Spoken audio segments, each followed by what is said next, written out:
Today I'm going to show you how to paint this Border Collie portrait in acrylics on a 12 by 12 inch canvas panel. Now I've already drawn out the dog onto the canvas and given it a coat of acrylic gel medium and a bit of Payne's grey as an imprimatura or a coloured ground to paint onto, as it's so much nicer to paint onto a coloured ground than it is onto the white of the canvas. So I can just about still see the drawing. So what I'm doing now with a bit of Payne's grey and this old worn nylon brush here, I'm just putting in some of those relevant details, just really qualifying the painting, qualifying the drawing so that I can still see the animal and the areas that I need to be painting.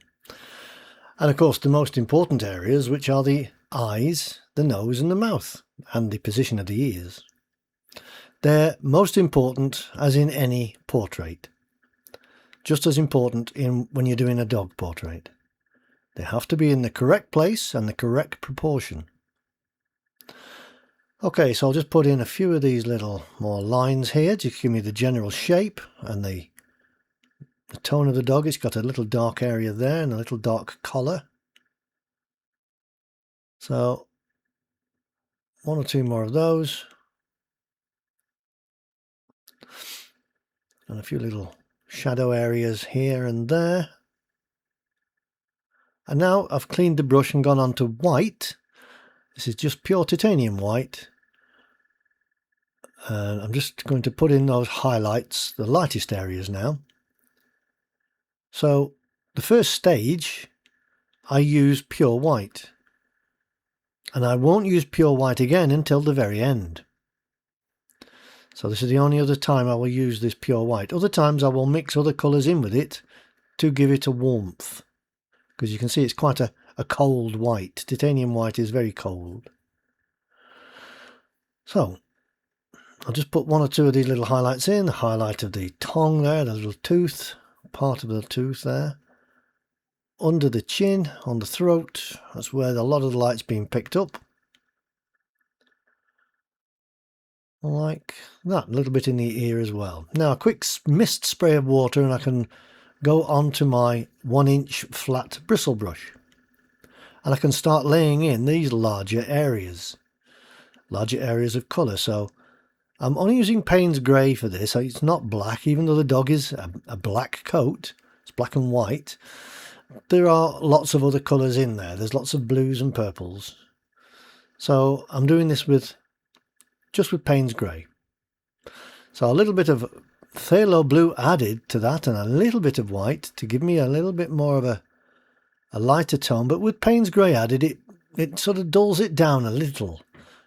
Otherwise it would be a very, very bright blue. Phthalo blue is an extremely bright blue, and a little bit of that pigment goes a long way. It's a very powerful paint, very powerful colour. Okay, I'll go a little bit lighter now on the top left to show that that's where the light's coming from. And then I can add a little bit of yellow ochre into that same colouring to give me some green tones, which I will put elsewhere in the painting. Because I'm very concerned about colour harmony throughout the painting. As you'll see throughout the painting, I'll be referring to this colour harmony. Okay, I'll just put a few little lights in here and there as well. Now I need to have a shadow area for the white parts of the dog's coat.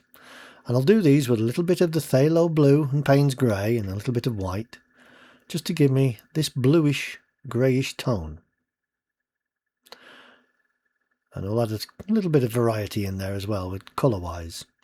Another mist spray of water, and I can use my silicone tool now to start to move that paint around and make it really messy.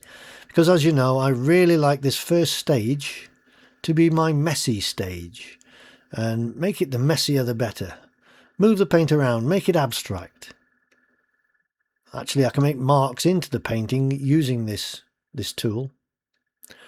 And any of the tools and materials that I use, I've left links in the description below.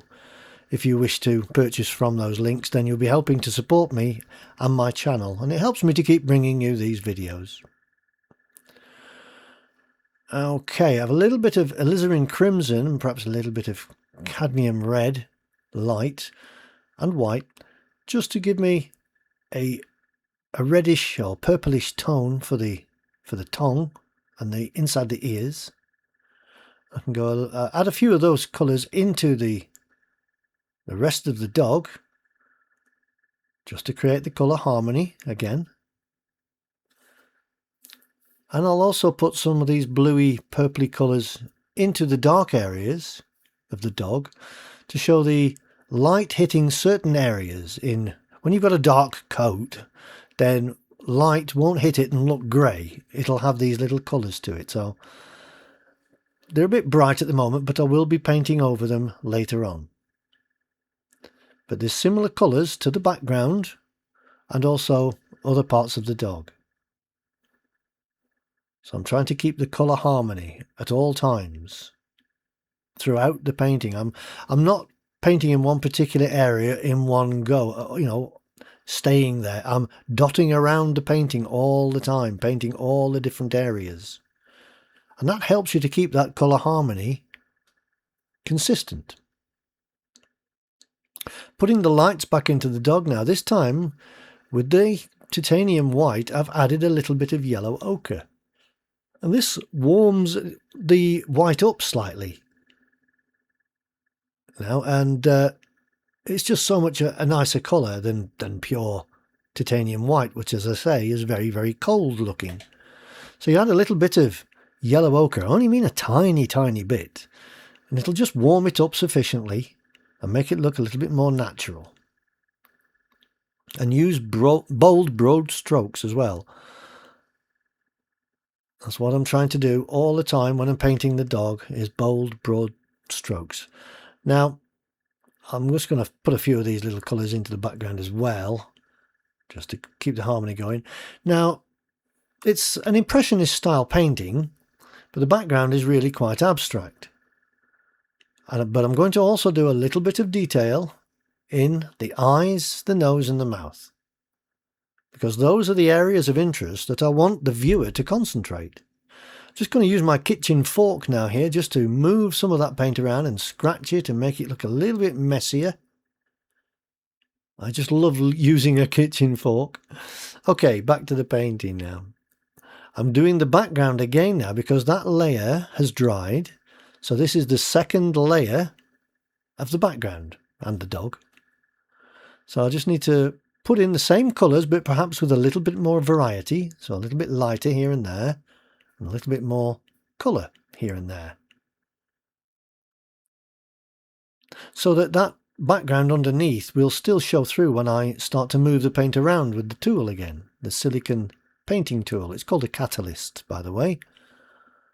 That's the make, a Catalyst silicon painting tool.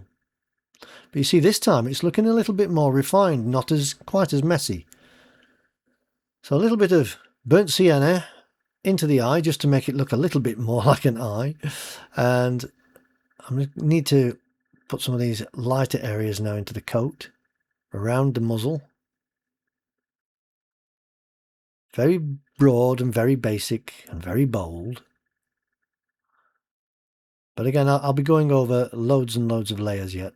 So with a small paintbrush now, the first time I've gone to the small paintbrush, I can start to put in the eyes with a little bit more detailed and be a little bit more refined and accurate.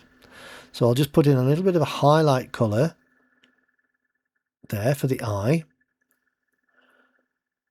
And a little bit of a highlight on the lower eyelid where it's just catching the light. And on the upper part, if it's too bright, just tap it with your finger and it'll go a bit more dull. Now a little lighter colour and I can put in a highlight in the top of the eye, these little catch lights.